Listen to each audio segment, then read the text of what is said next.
Thanksgiving is officially over. We're all resting, recovering, trying to digest all of that turkey, all of the alcohol that a lot of us drank. All the fun things that we had.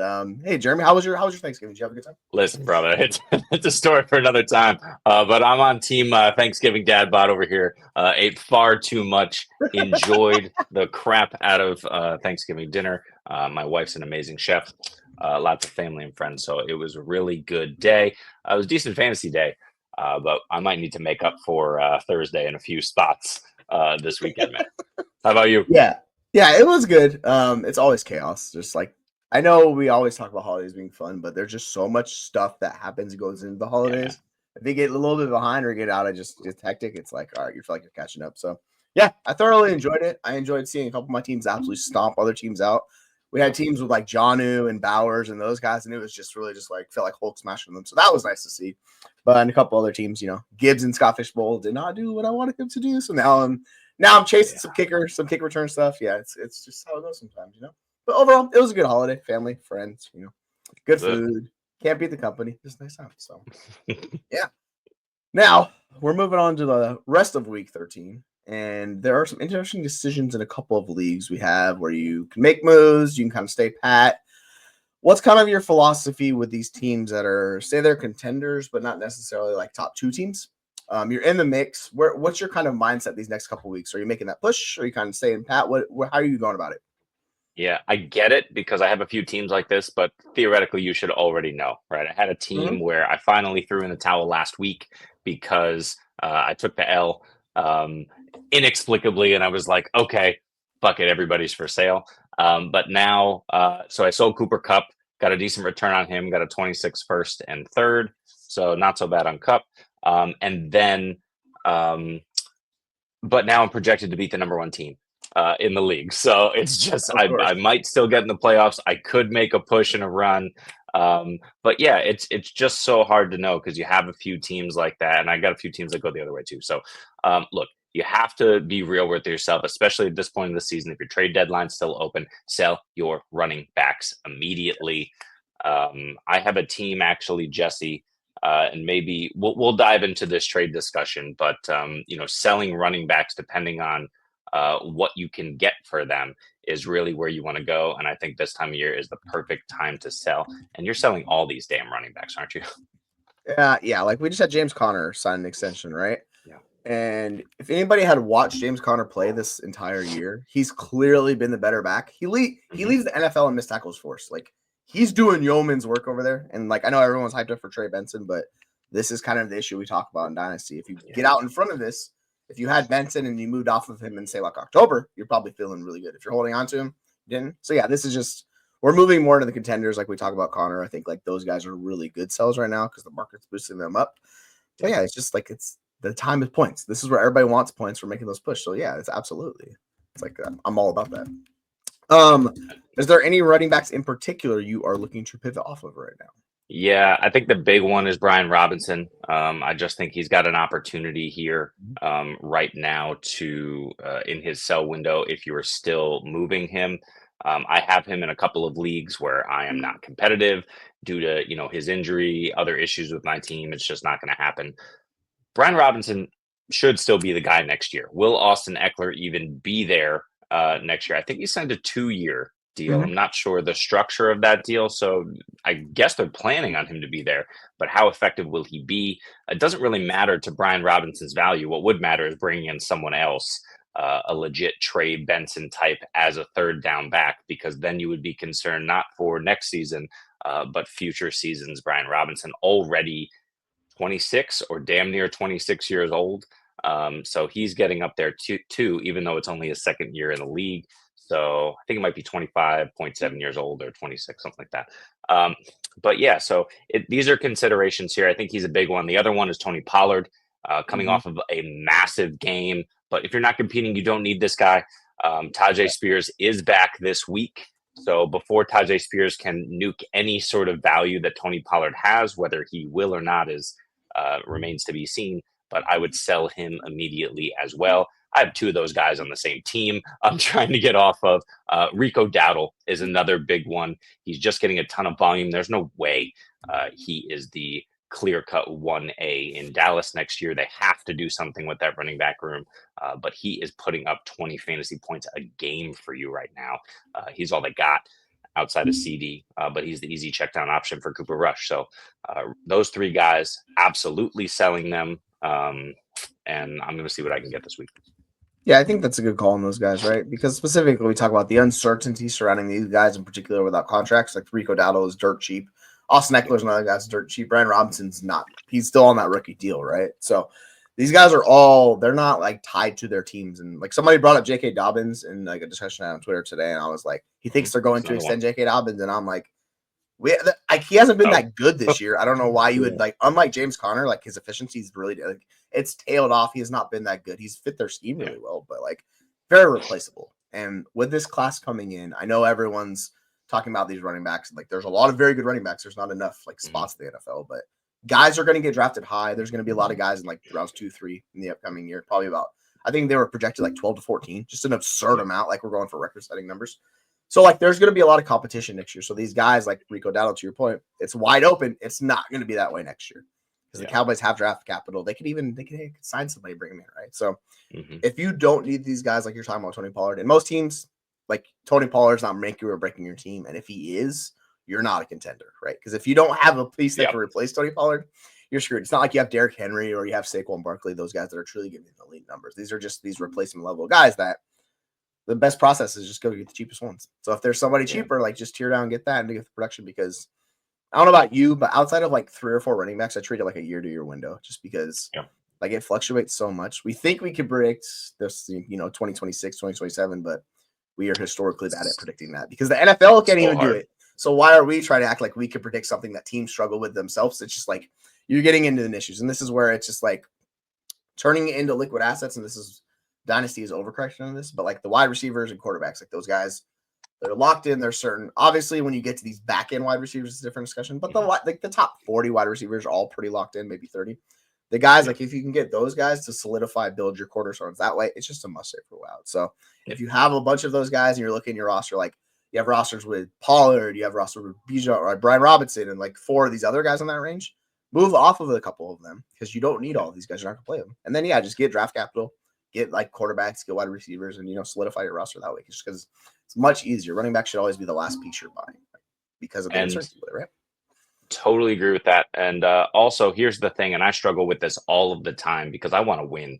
I want to win trades. Like you want to win fantasy league, but I want to win every damn trade. You can't win every trade, and you certainly can't win every trade in the moment, right? If you're obviously winning the trade, the other person's obviously losing. They obviously know that, and they're unlikely to pull the trigger. You have to be willing to lose some trades. So here's one that I feel like I should be able to get more in this case. But I'm a team. I'm not going to make the playoffs.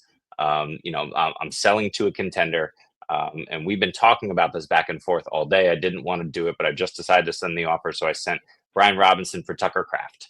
It's a 1.5 tight end premium league. I have Jordan Love and Jaden Reed.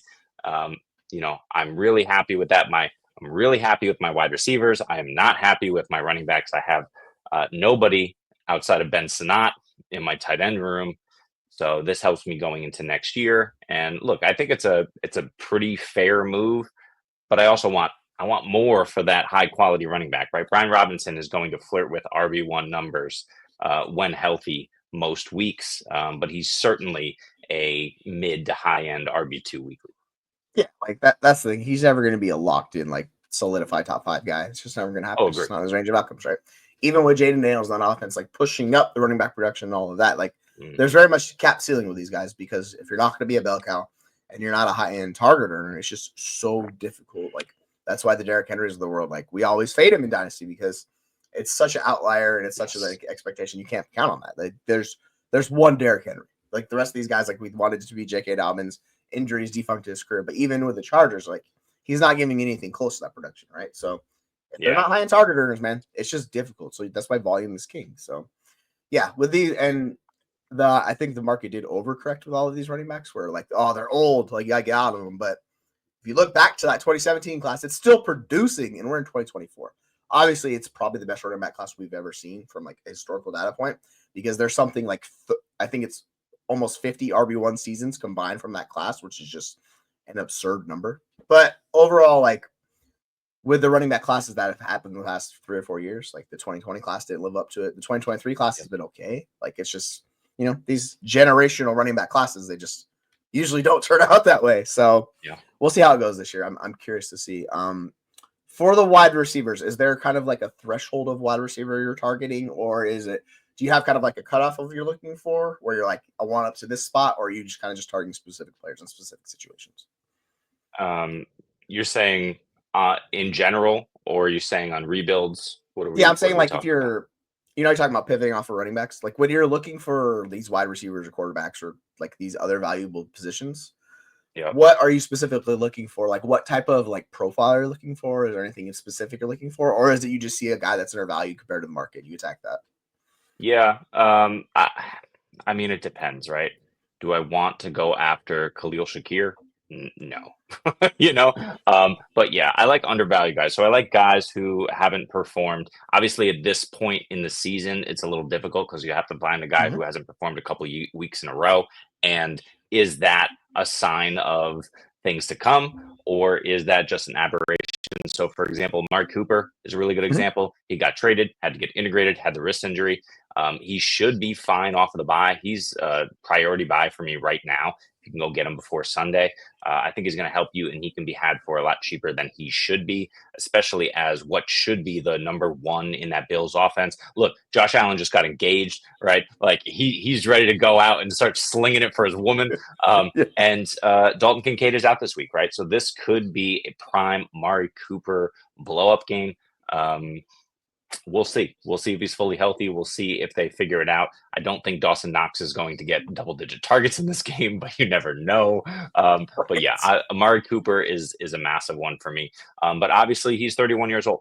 So we have to consider some younger guys too. And when you talk about youth, you talk about injury. Josh Downs just got injured. There might be someone who's really pushing for the playoffs.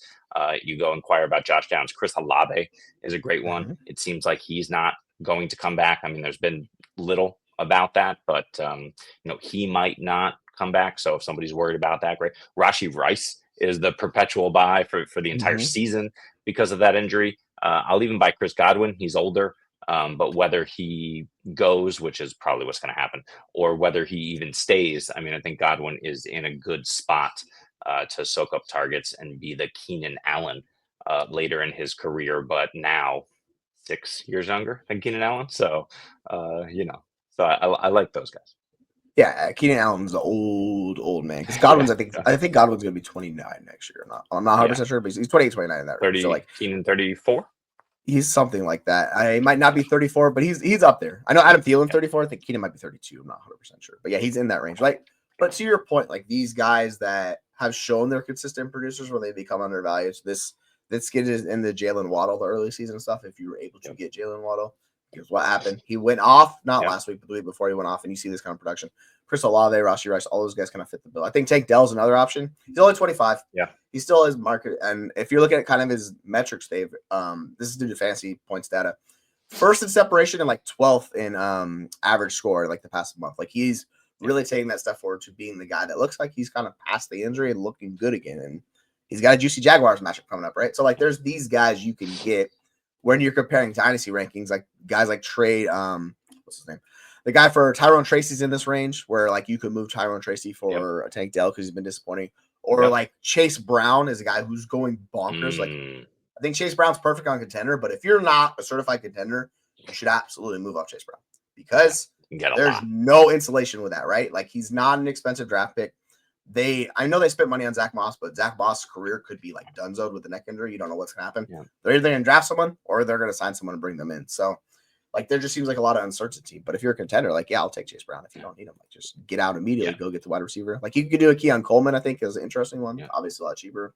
All those guys in that range. Like there's just, there's a lot of good pieces. And if you look at teams, see who's the team that makes the push where it's like they're on that borderline. They're that 6th seed, and they're kind of in between. If you need to sell it, go sell to those guys because those are the teams most likely in need of those options, right? 100%. Let me throw out a few names and let me know if you think you can get Chase Brown or sorry, you can get these wide receivers for Chase Brown if you're selling to a contender. Can you get Drake London? Probably not.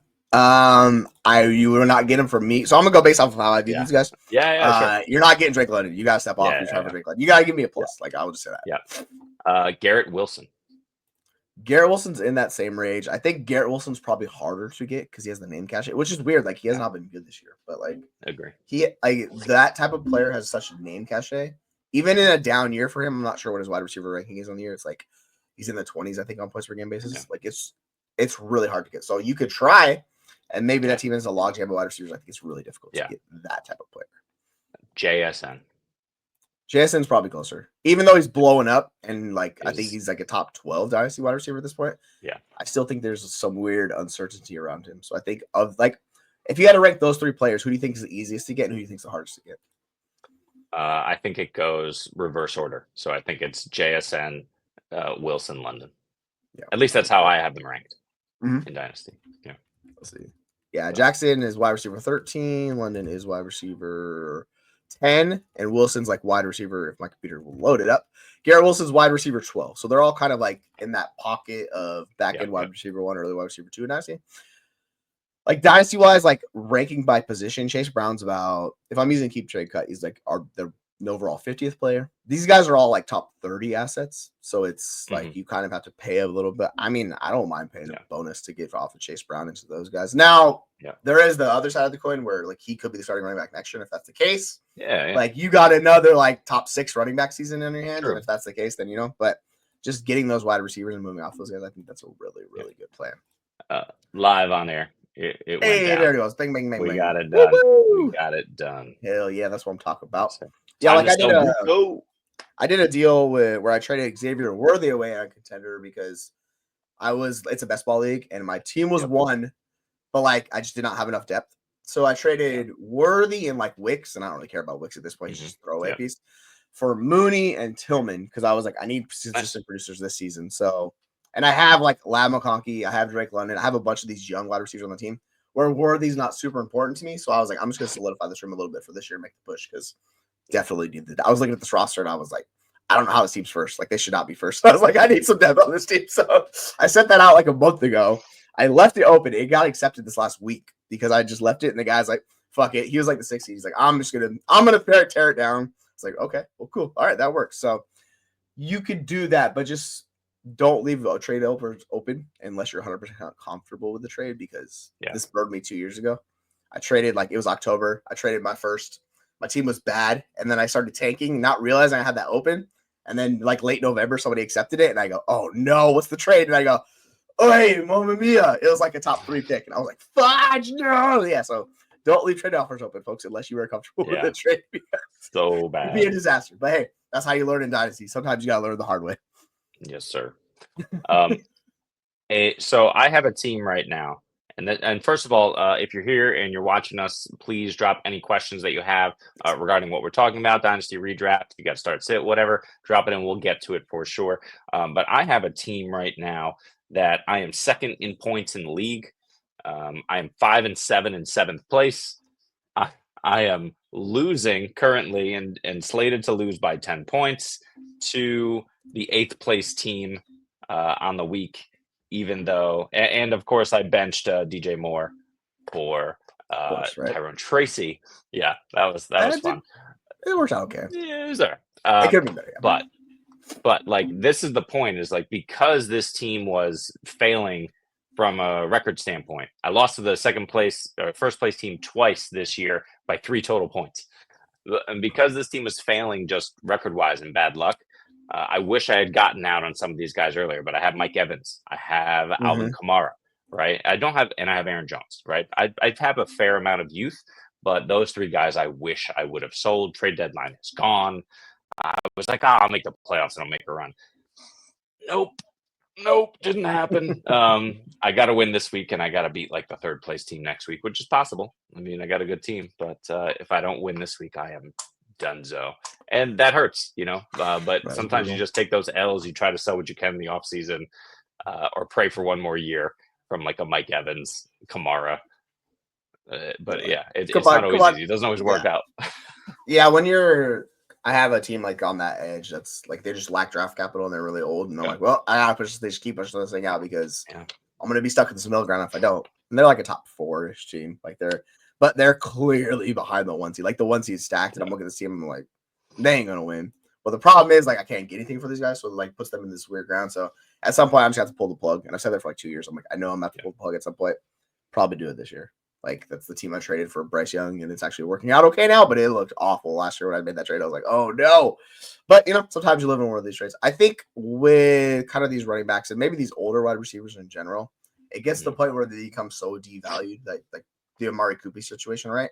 Where they're just so cheap, like it's really easy to get them. Like I got Derrick Henry for a late second in a league, like because of the offseason, everyone's like, "Oh no, Henry's leaving a team," and this guy was kind of fire sale, and I was like, "I'll take Henry, I'll take Mixon, I'll take all these guys," and now I'm looking at a team, and I'm like, I don't know why he did these trades, but I'll happily take it. So if someone's looking to move off of players and they make it known, like you should absolutely not be afraid to send offers. Go make moves, like go even if they're not even posting those guys, just go get the older players that are devalued. Try to get them on your team and make the playoff push because this is the perfect time where you'll see a couple teams that haven't made those moves that should, like you're talking about. And obviously, if the trade deadline is still active, if it's not, different discussion, right? Because ideally, a trade deadline should go up right up until the last week playoffs. Like that should be your trade deadline.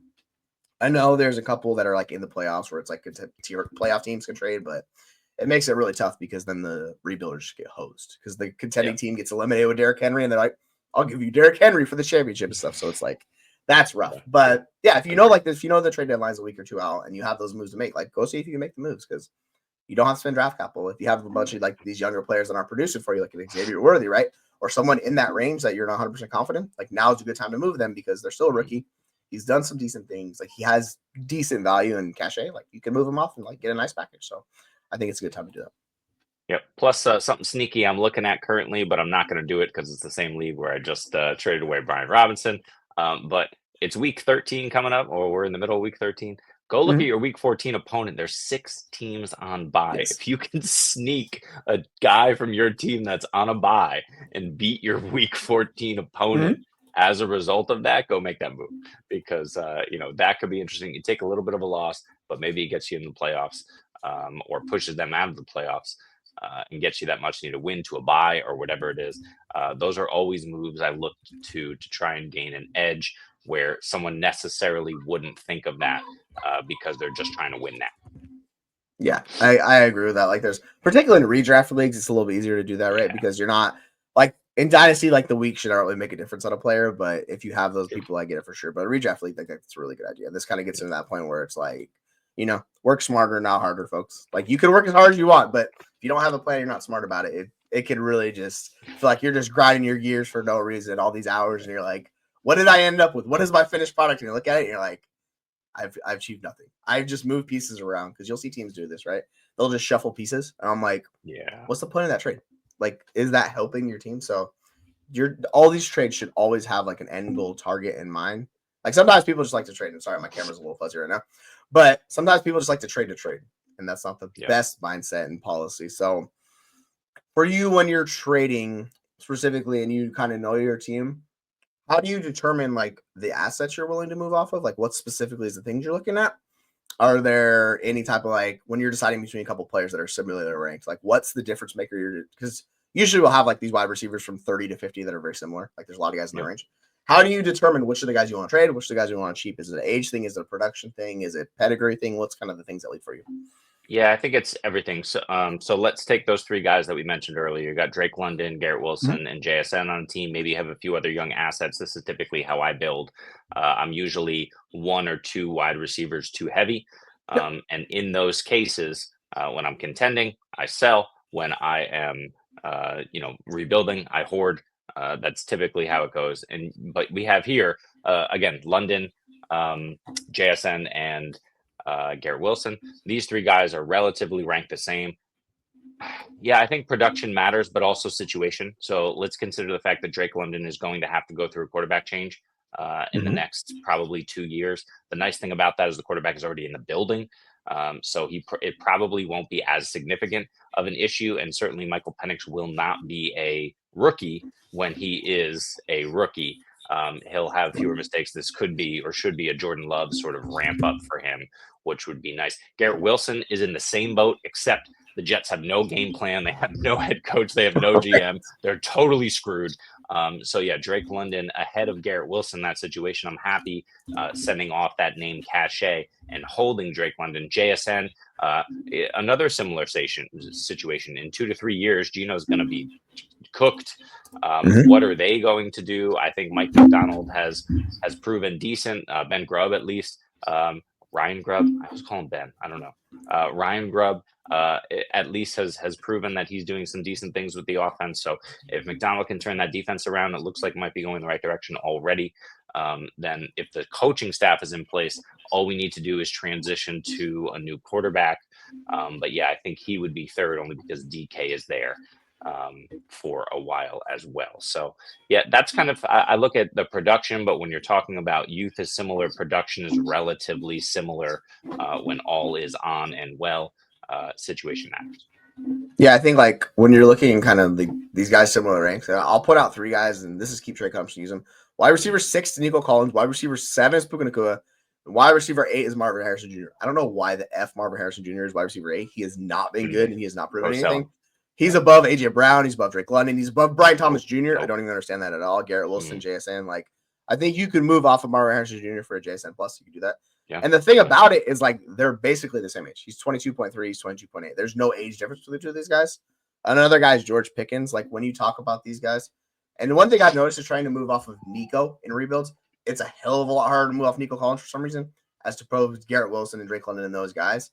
And I think this has to do with, like, the pedigree and stuff that led up to their ranking. Like, Nico had the 1 year last year, and he's balling out this year, but people are worried about injuries and stuff. And my thought process is like, people should be going after Nico. Like, I don't understand why people are lower on him.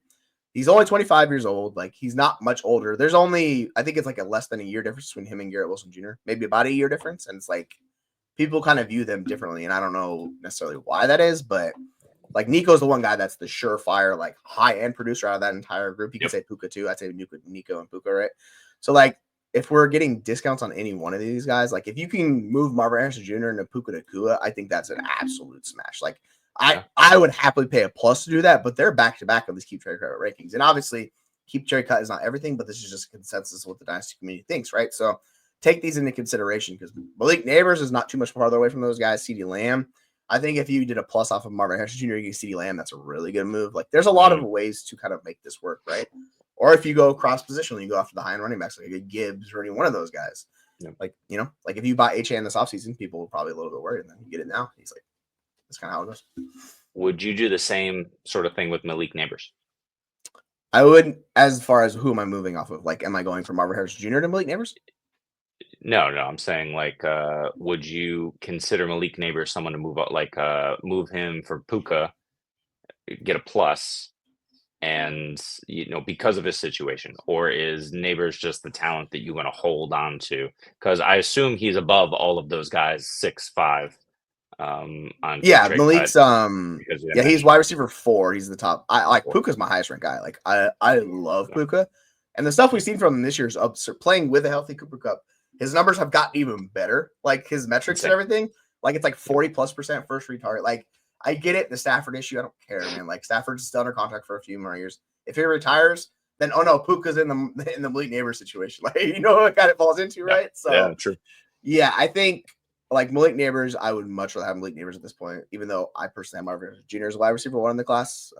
We don't even need to talk about the Rome Odunze stuff, because that has not gone very well, right? Like, Rome Odunze's wide receiver 20, so he's kind of there. Like, he's another good game to get. It's just, I think that offense is taking a step forward, but the whole Keenan Allen stuff, like, you're going to have to wait a little bit with Rome. So it just really depends what you're targeting. But yeah, like, I would happily go after Puka. I would happily go after Nico on teams. I think Brian Thomas Jr. has a lot of name cash. I think he's really hard to get. So I don't fully buy into him being wide receiver 11. I think he's a lot closer to, like, wide receiver 6. Like, because, like, people have come after Brian Thomas Jr. and I'm like, I'll give you the bird. Like, go away. Like, you're not getting Brian Thomas Jr. from me, right? So, like, you kind of have to know yourself in the market. So, and it's interesting wide receivers, because there's so many. Like, there's so many good producers. We got Lab McConkey, wide receiver 16 down here, who's really good. Jaden Reed, who's kind of coming back. Like, you can go all the way down. Tyreek Hill's wide receiver 26, so he's a discounted producer at this point. Yeah, we finally saw him do something good. It was, you know, a fortunate touchdown his way, but hey, he gave you 20 points. So with I think it'll be interesting to pivot off it. Like, what are you doing with Tyreek Hill? Because I'm curious about that. Like, what's your mindset? Because he's like one of the more expensive older producers in this range where you get these really old guys, right? Because he's basically 30 years old. And you have like Terry McLaurin's close to him in that range. Yep. Would you rather have Terry McLaurin or would you rather have Tyreek Hill? Like, we can just go off the old guys in this range and talk about that. I could not make that trade 1-for-1 trade, but I would rather have Terry McLaurin. I think, Jaden Daniels is locked in. Terry is the number one. I would be shocked if they brought in a first or even second round wide receiver with Dan Quinn there, how they are probably going to and should want to develop their defense, their offensive line. The one thing that they do not need to do is draft a wide receiver. They can address it in free agency if they want, but hopefully McCaffrey develops, that sort of thing. So I really think Terry's safe from a situation standpoint, and everyone else is locked in. That team has obviously exceeded expectations. You're happy with the way that that's gone. And Terry McLaurin is going to benefit as a result for a number of years. I mean, I think he's 28 or about to be 28. He's 29. You've got 29. Okay. So you still got 3 years of, high-end production. And then maybe you've got another 2 years of like low-end wide receiver 2, high-end wide receiver 3, Keenan Allen type production from even this year. If he's becomes a touchdown scorer, we'll have to see. But yeah, Tyreek Hill it's so hard with him. He's a hold for me. I'm holding him everywhere I'm contending. And I'm playing him. You just look, you really want George Pickens in your lineup. This is what Tyreek Hill is now, right? He's basically George Pickens. You pray for a 20-point game. We got one last week, but you probably get an 8-point game more often than not. Yeah, it's weird, just like that offense in general. What's nice is he saw like way more targets than he has recently, so that gives me a little bit of hope for him. But yeah, he's just the very expensive version of these older producers, right? Like, I think he's the first guy that's over 27, 28 years old in this range. I'm trying to look like, it's Tyreek Hill. He's the first guy that's over 28 years old, and this is wide receiver 26. Then you get Terry. Then you go down a little bit. You get Cooper Kupp, and he's wide receiver 34. You keep going. You get Mike Evans, Chris Godwin. You can keep going. You can go to like wide receiver 45. You can get really cheap versions of this in Calvin Ridley, Juwan Jennings. You get Keenan Allen's wide receiver 75. Keenan Allen is free. If you're going to get like producers, and Keenan Allen's balling out the last month, he's seeing targets after targets after target. Like, I know I was like, I don't want Keenan Allen, but like if I can get him for really cheap, or I can get him for like a young player that's not doing anything, if I can give you a Luke McCaffrey and a third for Keenan Allen, like let's go make some magic happen, right? You know what I'm saying? Yeah. So I think there are ways to get production that's not going to cost you an arm or leg, because Tyreek still has a name catch it, right? Because people are still remembering how last year went. So it's just all about, and obviously know your league. Maybe someone's really low on Tyreek, or maybe they're not. It's all about knowing your league with these guys, because it's just, you could do this all day and every day. Like, we can have this exercise with every position, the quarterbacks, the tight ends, the running backs, where we can be like, yeah, go ahead. Well, I was going to ask you about quarterbacks. Like, are there any quarterbacks that you're looking to absolutely sell or absolutely buy, depending on your situation, before the end of the season?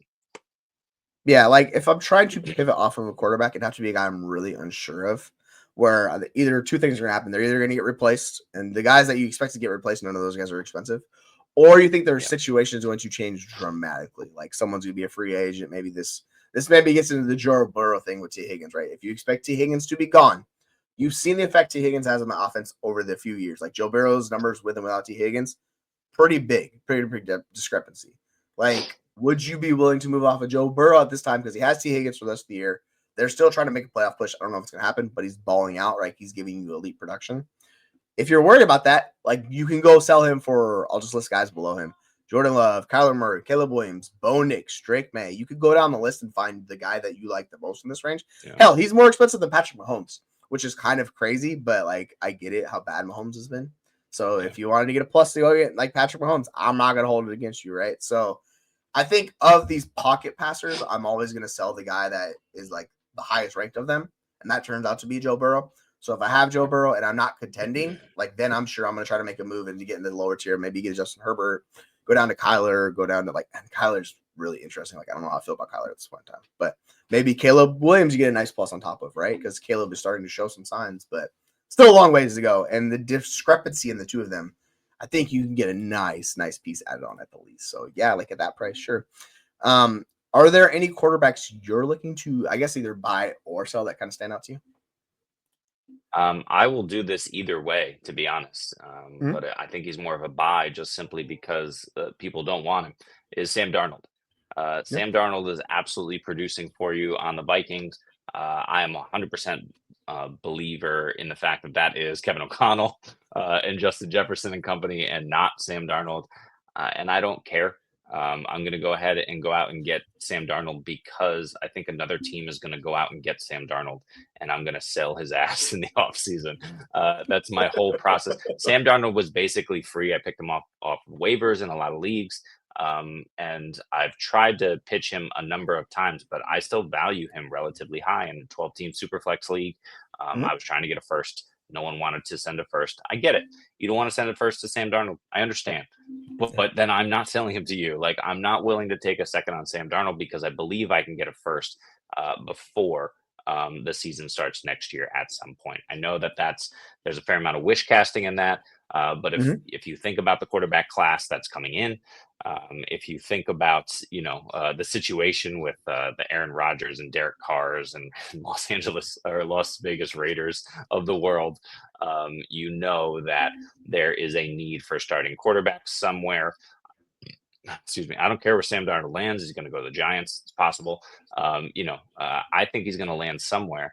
And really, I think depending on if he makes a run or not, the Vikings should probably keep him for another year Mhm. and Good. really develop JJ McCarthy. But I know those QB rookie contracts are so valuable, and you can really build around those guys that I don't know that that's the NFL football sense move to make to keep Sam Darnold. So we'll have to see what happens over the rest of the year. But Sam Darnold is going to have a starting job, should at least get a very significant opportunity to start next season, and there will be a window.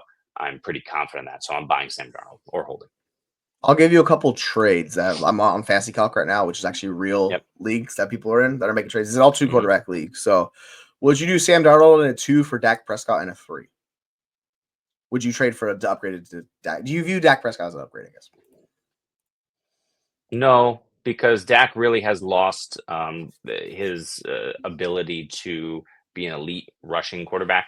I just think Mhm. that's not happening. That line is deteriorating. The Joneses have no clue what they're doing. They don't have a running game. Like that has led to Dak passing a crap ton this year. Yeah. So I know that that's helpful, but it's also gotten him injured, right? He's putting his body on his line. He's getting killed behind an inferior offensive line. So that's really my issue with it. I would not do that plus a second to get Dak and a third. I think you're going to be able to get more for Sam Darnold soon. Okay. I got a really interesting one. Yeah. This is a 2 quarterback start 11 league. It's Sam Darnold and Cortland Sutton to get Anthony Richardson. Would you do that deal to take the upside shot that is Anthony Richardson? Because I know you're kind Love of iffy Cortland. on Anthony Richardson. Yeah, love Cortland Sutton. That doesn't matter in this case, Mhm. right? You want the elite quarterback if you can. I wouldn't say I'm iffy on him. I have a fair amount of Anthony Richardson, but I've been cautious. So, would I do that deal? Yes. I think that there's far more value in Anthony Richardson, whether he succeeds or not. He's going to be given a long string, both in the NFL and in fantasy circles.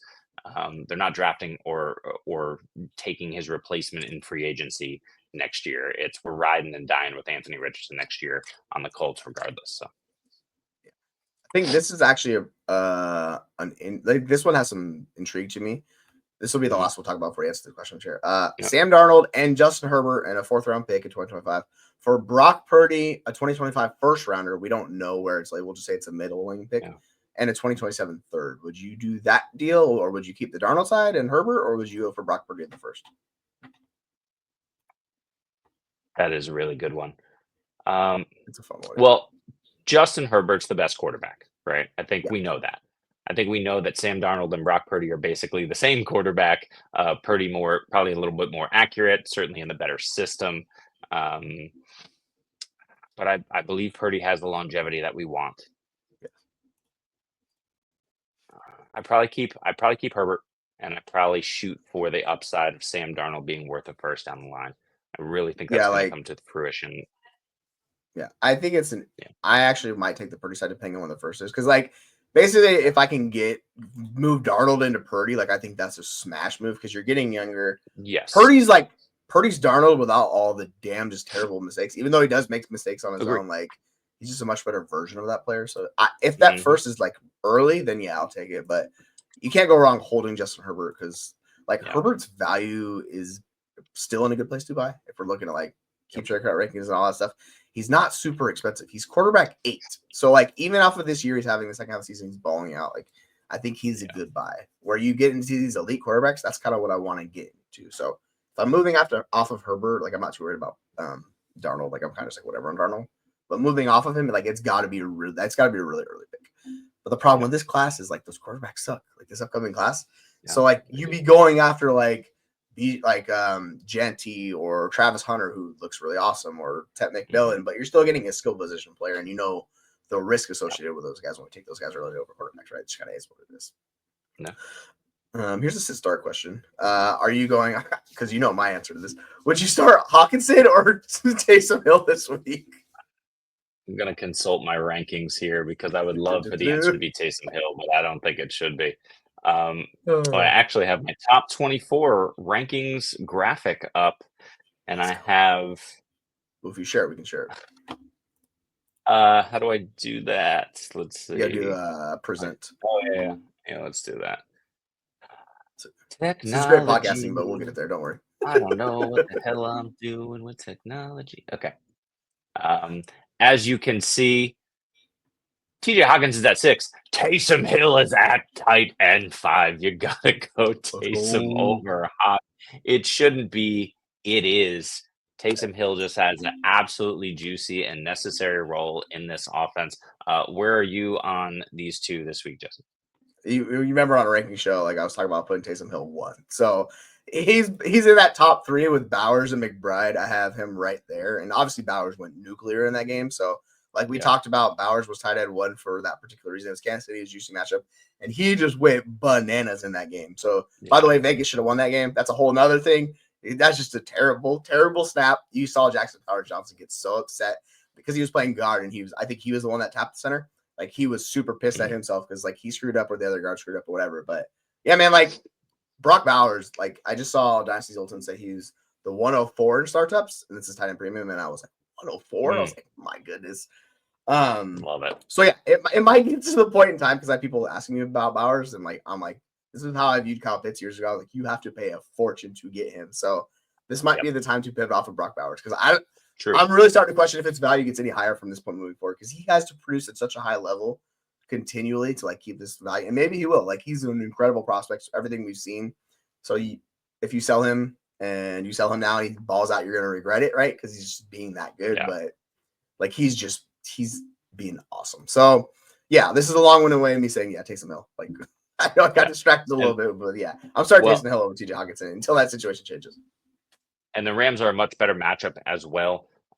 You have, Arizona has been balling out on defense the last month. They look really good. We know they have, defensive-minded coach over there.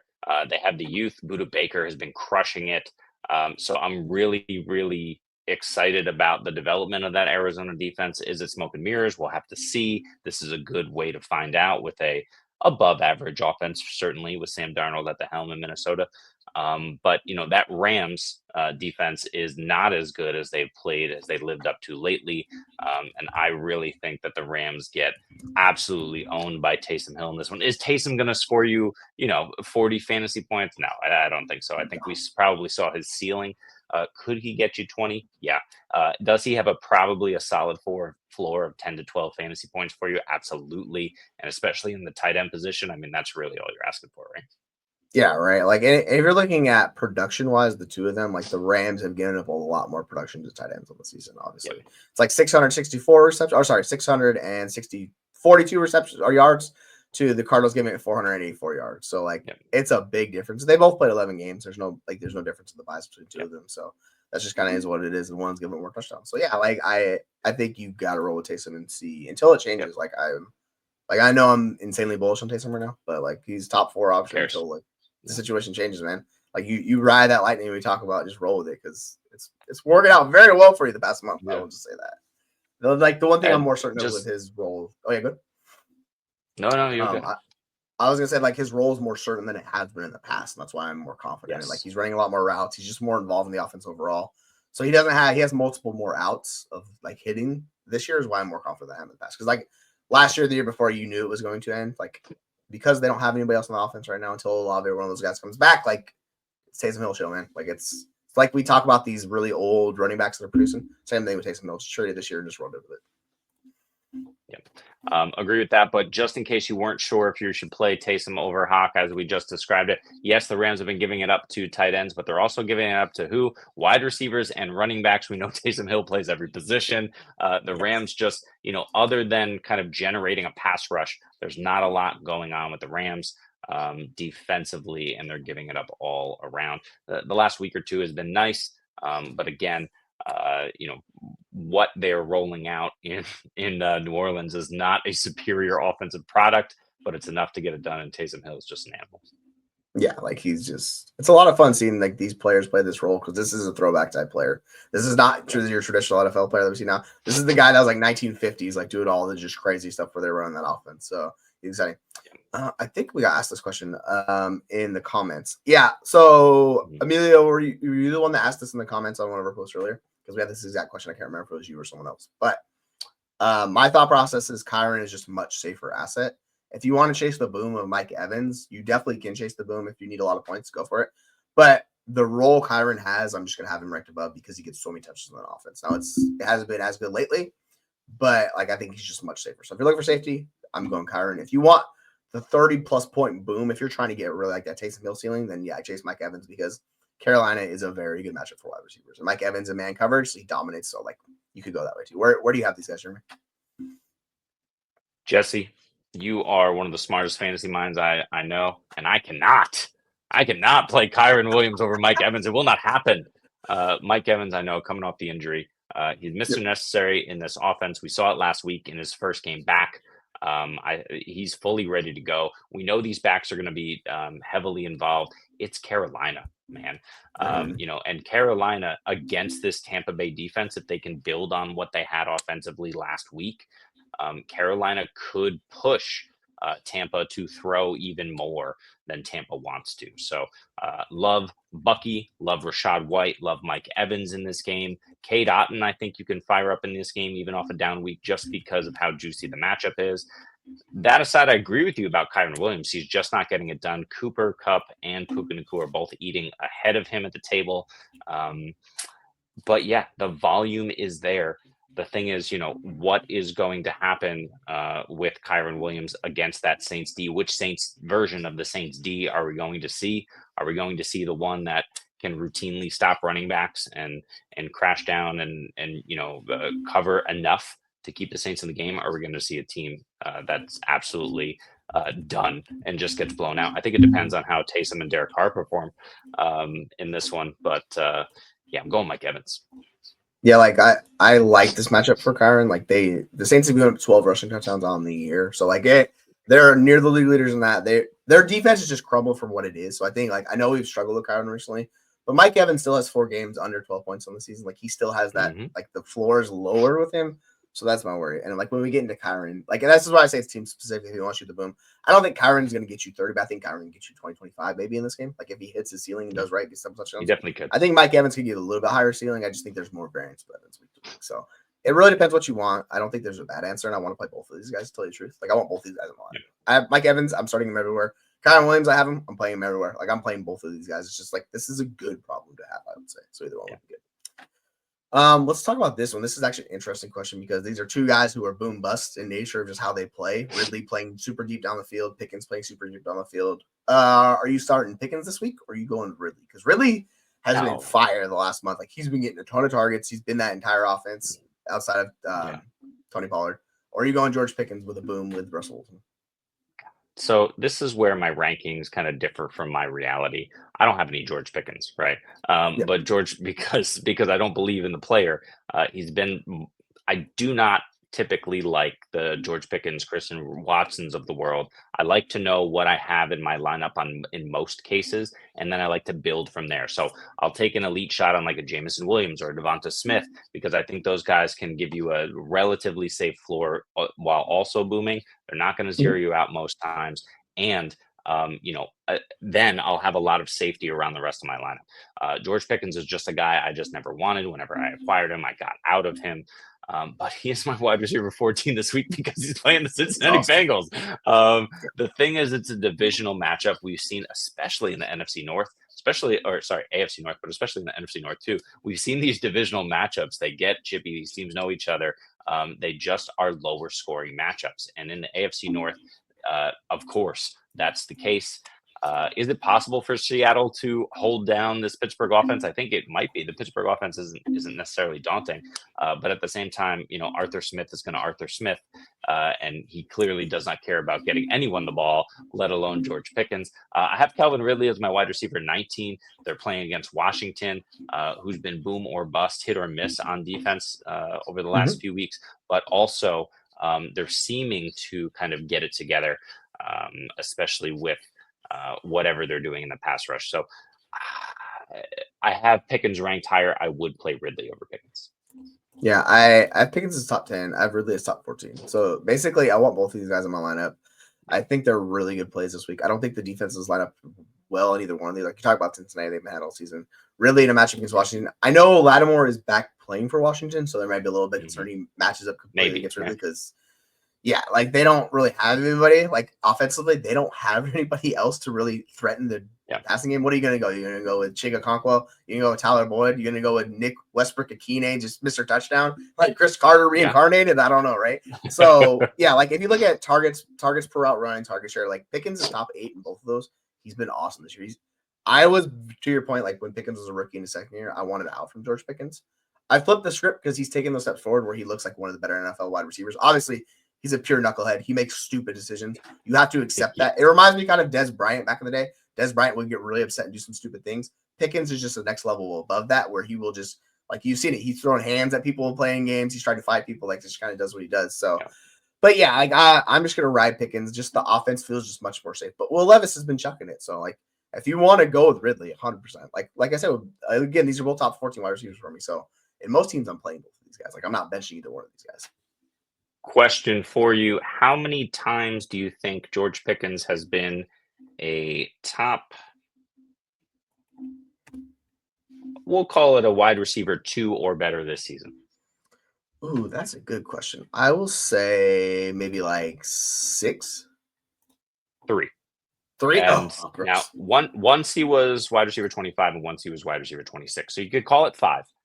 But otherwise it's been 40s or 60s. He's got a 4 and a 5 in there on the week, right?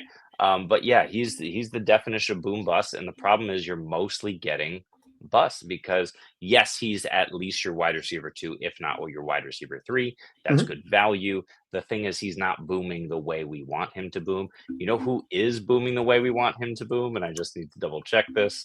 It's Calvin Ridley.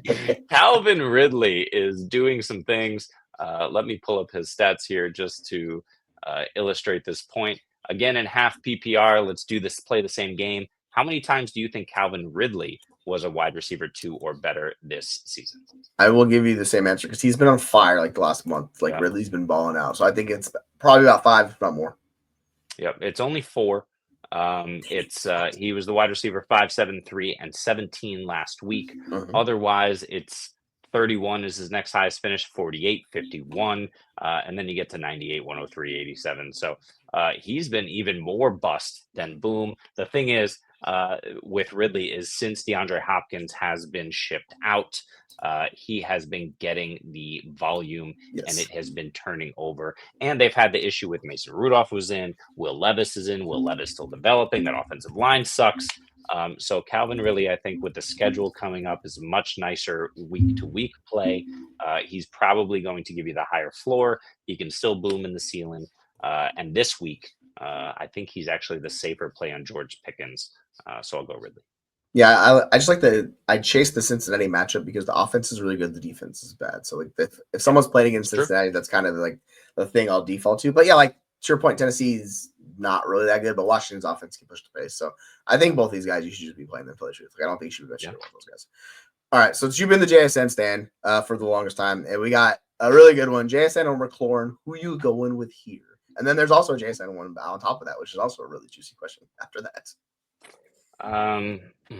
It's so tough. So JSN wide receiver 16. Full disclosure, this week I have him over DK Metcalf, who's wide receiver 22. He's done it the last week, maybe 2 weeks in a row over DK, and I think they were on the field at the same time. But definitely last week. New York Jets, like I'm not scared of it. Sauce is going to be on DK, right? Not really scared of Sauce Gardner. DJ Reed on the other side, if he's healthy, I'm not sure what the status or what the situation is there. But the Jets have just been super porous since whatever that guy's name is who left. I'm so good with names on this show. Yeah, thank you. Since Robert Saleh was kicked out of the building, escorted out of the building. But yes, I'm going to go JSN. Where do I have F1? Oh, is he higher? Oh, he's higher. He's the wide receiver 11 against Tennessee. Here's the thing, right? L'Jarius Sneed hasn't played. Tennessee is shit. All that stuff about JSN. Give me Terry McLaurin this week. Damn it! You're like, damn it. I want it to be. I hate it. Yeah, actually, do I have? Yeah, so I have Terry at 11, and I have JSN at 15. So yeah, it's there's not a bad question, but the one thing about with Tennessee that Sneed's been, I think he's injured, like he's not there anymore. He's been on the IR, so it's like I'm not too worried about McLaurin in this matchup. I get it. It's a lower scoring, all that fun stuff, but Jaden Daniels is not going to run as much because he's dealing with that rib injury. We've kind of seen that, so I think he's more likely to pass. So I'm fine going McLaurin, but yeah, if you want to go Jason.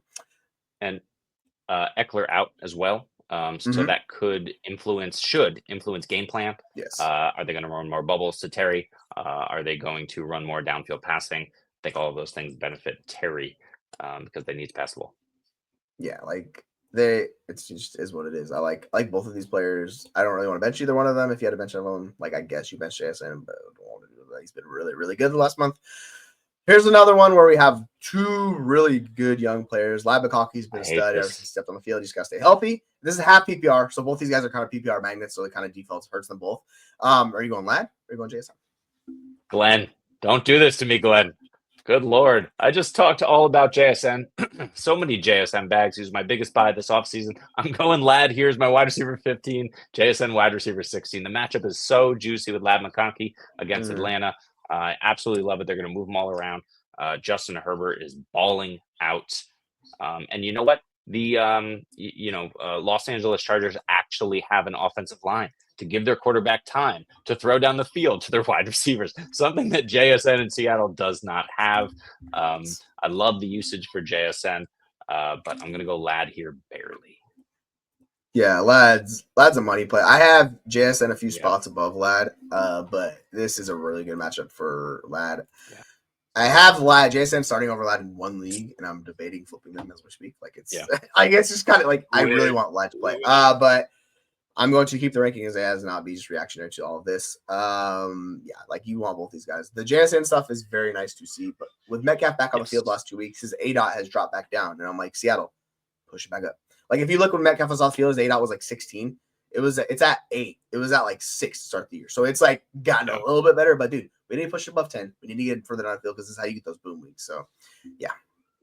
No worries. It's tough discussion. That's a tough decision. So we gotta do. There's no when we're talking about these guys, the projections are so close. The rankings are so close with a lot of these guys. I know we'll make a declarative statement start this guy, but it's so close with a lot of these guys. It's not gonna do that. And then the McLaurin over Pickens one we have not covered yet. So let's go to that one. McLaurin, I personally have Pickens the highest. So I'm going Pickens because I'm chasing that matchup. It's Cincinnati. I don't trust Cincinnati to stop Pickens. You're going to have to see the ceiling shot, and this is what we're going for. But, again, these are 3 guys that are really good plays this week. I think McLaurin's a really good play. I really like Pickens the most. I think you have McLaurin the highest, right? I do. So 11. Who's the third guy? Ridley. So 11, Pickens 14, and Ridley 19. So I have McLaurin the highest, just against Tennessee. Yes, please. Yeah, right. It's just sometimes it's that simple. Yeah, you just gotta play your guys. If you have confidence one way or the other over these guys, then I would go with it. But yeah, I have Pickens the highest. Chasing the matchup, their corners are trash. Pickens is gonna kill him in coverage. He's gonna hit a big shot. That's why I have him there. And we got one more here from Blizzard. Let's do this one real quick. Would you do BTJ or Jennings? Both guys with potential quarterback situations. I'll take this question first. my concern is the quarterbacks who's starting. That's really going to shift my answer because I knocked Jennings significantly down in rankings, knocked BTJ significantly down in rankings. If Lawrence plays, which is expected to, BTJ is jumping up in ranking, so that's going to change. I have him ranked that way. If Purdy plays, which he might play, and we're not going to know this till later, so this is going to be the toughest one with Jennings. Since BTJ is the earlier game, if Purdy is starting quarterback, I'm just going to play him, not worry about it. Sorry, if Lawrence is playing. And if Purdy plays, I would happily move Jennings up rankings because that offense shifts. But they don't have Trent Williams this week. Yep. That is a concern. So, but like we saw, this Jennings was hyper targeted with Purdy. I think he's going to be hyper targeted again. So I would probably actually go Jennings. I know it's a tough matchup against Buffalo, but man, Jennings has just been awesome. I just wonder about the Jacksonville offense. So I'll have both these guys like top 20-ish wide receivers, I think. Where are you going to have them right now? And if the starting quarterbacks play, are you going to change the rankings at all? Yeah, so as of right now, I am expecting Trevor Lawrence to play. I am not, even though reports have been up and down, I'm not expecting Purdy to play, even though reports have been up and down. And that's how I have them ranked. So I have BTJ at 24 and Jennings all the way down at 35. Just moved him down a little bit earlier today. We'll see. If, let's say, both quarterbacks end up playing, Jennings has to come up. He's going to be above the Khalil Shakirs of the world, probably above Devontae Adams, and that puts him right next to Brian Thomas Jr. So I'll have a decision to be made there. Let's assume they both play. Give me Jennings in PPR. He should be, like you said, hyper targeted. But yeah, if look, you nailed it. If Purdy is out, it's BTJ all the way. Yeah, like we've seen how BTJ thrives with Trevor Lawrence. The whole Mac Jones thing is just Mac Jones is a shell of himself. He's not the guy he was early in his career in New England. I don't know what happened to this man, but I think Bill and them just beat the hell out of him, and he is nowhere near that quarterback anymore. Because you see him in Jacksonville, he just looks lost. He can't hit throws, and it's like these are throws he made before. So, yeah, unfortunately, I think BTJ is just the safer play if Trevor's playing. Like you don't have to worry about it. It's the earlier game. You don't have to wait on the decision. So if we know Trevor Lawrence is playing, which we expect him to, just play BTJ. I know BTJ probably has a lower floor, but like he's a ceiling shot. You could take it. I think you'd be fine with it because, yeah, the San Francisco offense worries me. It's the Bills, man. Like that's a tough matchup for the outside wide receivers. It's not a good matchup. And even though Jennings is going to get hyper targeted, I'm just worried about the San Francisco offense, particularly if there's no Purdy. Like I don't want to play those guys. Yeah. Ooh, nice. Congrats on that. Go. Yeah. So yeah, if you have the one seed, I wouldn't be too worried about it. Yeah, agree. Yeah. So one thing quick, because I know we want to wrap up, but we haven't talked about tight ends. So I have an idea for you here. Any tight ends you're looking to buy or sell right away? I know I just bought Tucker Kraft for Brian Robinson live on the show. I am considering a deal where I send Rico Dowdle for Cole Kmet. I am not sure about that. I understand, Kmet is obviously the much better asset. Given age, but what's the role going to be? How involved is he going to be with Caleb Williams? Is Keenan Allen going to stick around another year or two? Is that something that you would do? And if not, maybe who are some other tight ends you are looking to go after? Is it tight end premium league or is it just standard? Yeah, just 1.5 tight end premium. Yeah, I'd probably take Kmet. Like I would just move off of Dowdle. Like I don't expect Dowdle to be starting running back. I think he's the most likely to get replaced of all the running backs, right? So if I can get an asset who looks good, and the whole Keenan Allen thing is they can kind of move off of him this offseason for not too much money, right?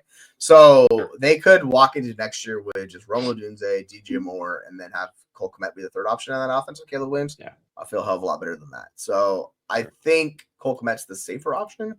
But like Dowdle's been dope this year, so I think if you want to wait a week, you might be able to get more for him, right? Because we just saw that really in his role. Like it took him half the year to get there, but they finally got there. It's like, hey, you have this guy. He's a quality NFL running back. No bail. So I might just wait because I think that deal is going to be there for you next week, right? Like it's probably going to be there for you. Unless you're just trying to tank for the 101 or something like that. And you want to get those points off your roster ASAP, right? Yeah.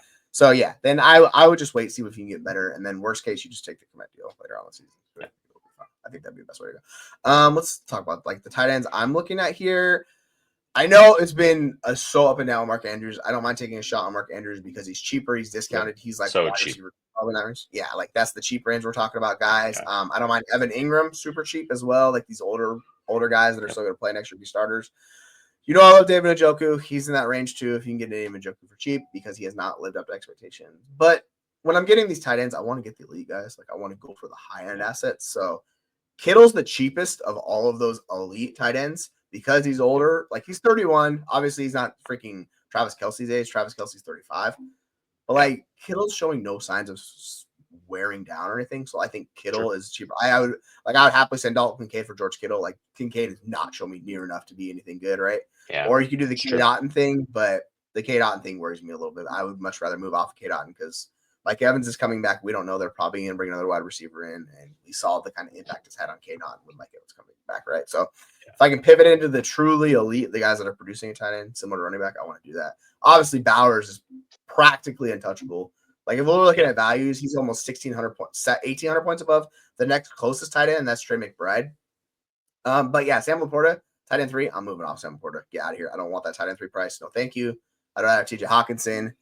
Tight end's weird. Like looking at these rankings, I need to adjust some guys, but it's not great. If you want to take a dart throw, I think Ben Sinat's a good one to take a dart throw on. Hopefully he takes a step forward next year with, you know what I'm saying? Tavion Sanders. I mean, if you need a guy to produce for this year that's still really undervalued, you can just go get Jonas Smith. Like his role is incredible. He's outside the top 20 tight ends in Dynasty. He's tight end 20 exactly. Like just go get him. He's in the freaking Ben Sinnott, Noah Gray, Jatavion Sanders, Theo Johnson range. So I don't care. I'll give you a plus on top to go get Johnny Smith and go make a championship push because his role right now, I know we talk about Taysom Hill. It's right up there with him, dude. It's good, awesome. And I don't see why that offense would change, right? So if you need cheap production, I think John Smith for this year. If you're looking long term, go for the guys that we know, the Mark Andrews of the world. Go for the guys that we know are good, George Kittle, or go pivot up to Trey McBride if you have to pay a premium because he's still too.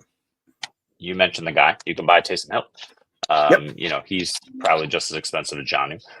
You can buy Zach Ertz if you want super, super cheap most of the time production. You could. It's not, you know, it's not pretty, but you could buy him. But obviously that's just this season and whatever the hell.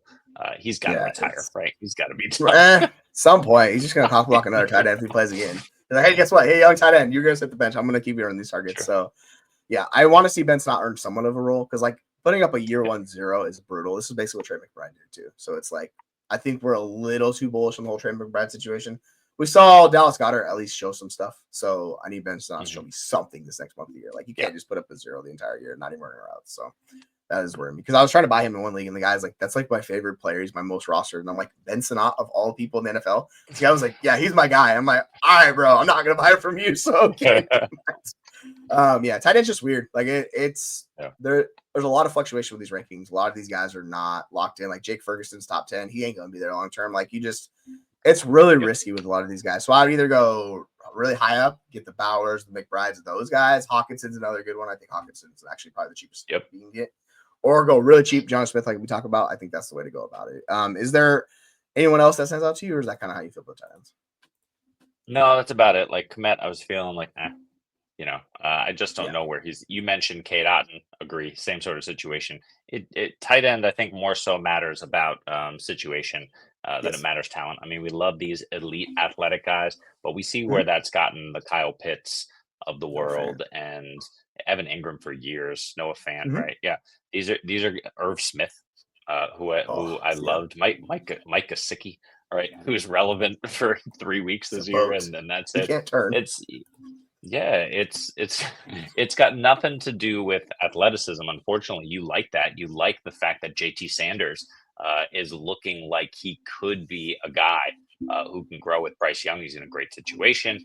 He broke out before he broke his neck. He didn't really break his neck, but you know, concussed or whatever it was. So look, we just don't know with tight end, and when you know with tight end, you need to go get those guys. So there's some guys we know about, and then there's a few guys like Ben Sinnott, like Cade Otton, I guess, who we think we know about, but situation matters, man.